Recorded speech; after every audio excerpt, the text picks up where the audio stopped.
ओम नमः शिवाय।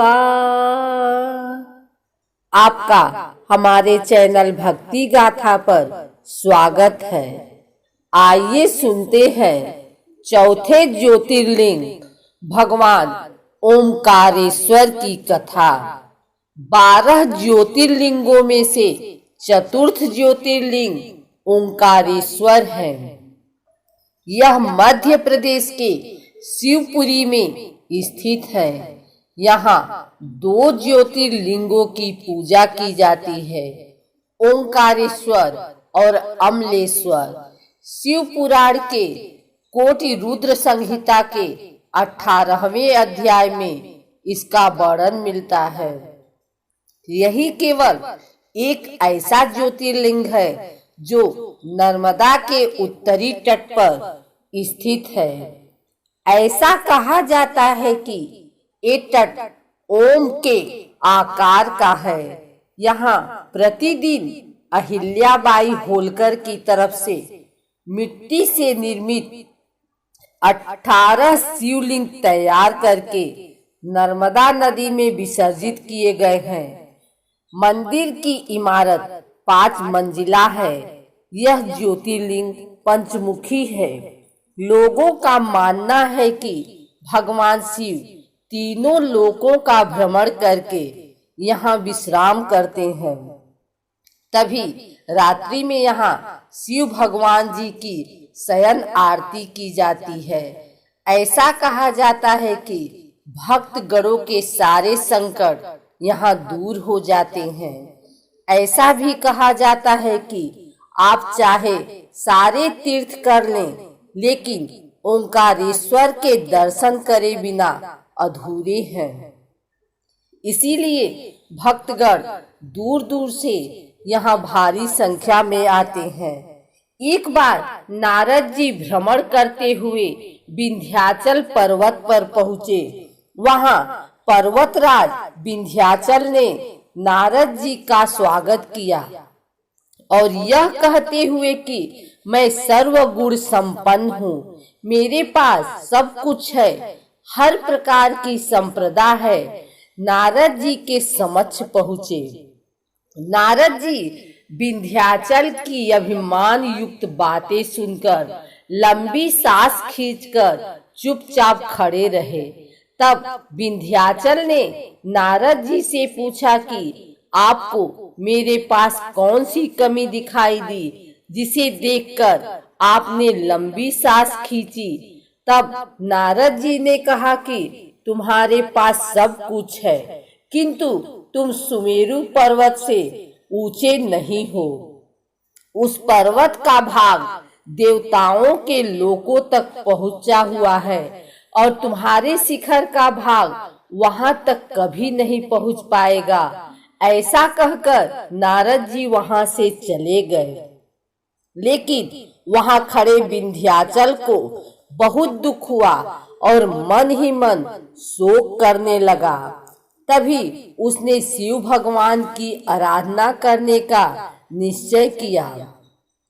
जहां पर साक्षात ओमकार विद्यमान है, वहां पर उन्होंने शिवलिंग स्थापित किया और लगातार प्रसन्न मन से 6 महीने तक पूजा की।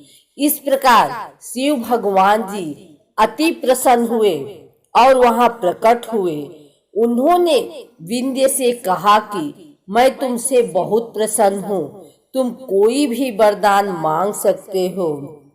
तब विंध्य ने कहा कि आप सचमुच मुझसे प्रसन्न हैं तो मुझे बुद्धि प्रदान करें, जो आपने कार्य को सिद्ध करने वाले हैं। तब शिव जी ने उनसे कहा कि मैं तुम्हें वर प्रदान करता हूँ कि तुम जिस प्रकार का कार्य करना चाहते हो वह सिद्ध हो। वर देने के पश्चात वहाँ कुछ देवता और ऋषि भी आ गए। उन सभी ने भगवान शिव जी की पूजा की और प्रार्थना की कि हे प्रभु, आप सदा के लिए यहाँ विराजमान हो जाइए। शिव भगवान अत्यंत प्रसन्न हुए। लोक कल्याण करने वाले भगवान शिव ने उन लोगों की बात मान ली और वह ओमकार लिंग 2 लिंगों में विभक्त हो गया।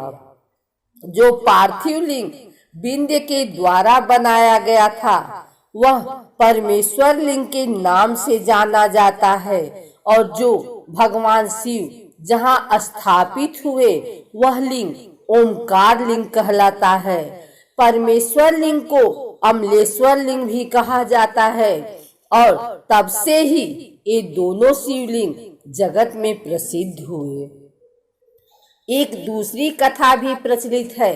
राजा मानधाता ने इस पर्वत पर घोर तपस्या करके भगवान शिव को प्रसन्न किया था। तपस्या से शिव भगवान जी अत्यंत प्रसन्न हुए और प्रकट हुए। तब राजा मानधाता ने शिव भगवान को सदा के लिए यहीं विराजमान होने के लिए कहा। तब से शिव जी वहां विराजमान हैं। इसीलिए इस नगरी को ओमकार मानधाता भी कहते हैं। इस क्षेत्र में 68 तीर्थ स्थल हैं और ऐसा कहा जाता है कि यहाँ 33 करोड़ देवी देवता निवास करते हैं। यहाँ नर्मदा जी में स्नान करने का विशेष महत्व है। नर्मदा जी के दर्शन मात्र से ही आपके सारे पाप दूर हो जाते हैं। एक कथा ये भी है, एक बार देवों और दानवों के बीच युद्ध हुआ। दानवों ने देवताओं को पराजय कर दिया। देवता इस बात को सह न सके और हताश होकर शिव भगवान से विनती की और पूजा अर्चना की।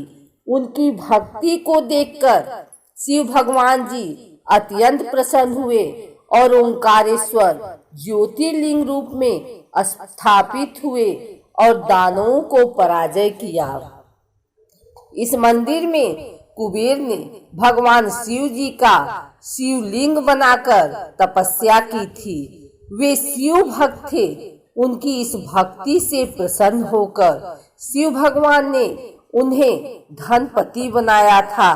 भगवान शिव जी ने अपने बालों से कावेरी नदी उत्पन्न की थी जिससे कुबेर ने स्नान किया था। यही कावेरी नदी ओमकार पर्वत की परिक्रमा करते हुए नर्मदा नदी में मिलती है। इसे ही नर्मदा कावेरी का संगम कहते हैं। आदि शंकरा गुफा के बारे में भी एक कथा प्रचलित है कि इस गुफा में आदि शंकरा अपने गुरुजी गोविंद पद्माचार्य से मिले थे। आज के समय में भी यह गुफा शिव मंदिर के नीचे स्थित है जिसमें आदि शंकरा की छवि देखने को मिलती है। इस पावन स्थल की भूमि पर कदम रखते ही भक्त गणों के संकट दूर हो जाते हैं।